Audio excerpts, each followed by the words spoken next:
পূর্বের কথা মোতাবেক এখন থেকে পুরো দেশকে তুফানের হাতে তুলিয়া দেব।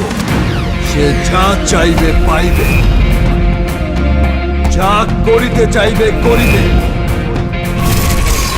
তাহাকে কোনো কিছুতেই বাধা দেয়ার এখতিয়ার কেউ রাখিতে পারিবে না।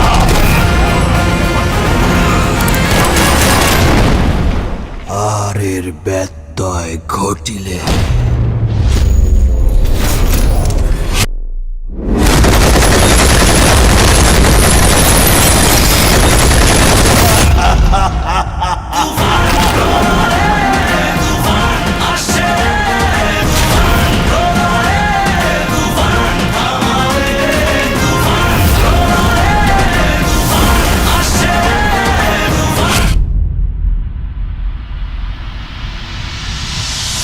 তুফান, খুব ভয় পাইছি রে।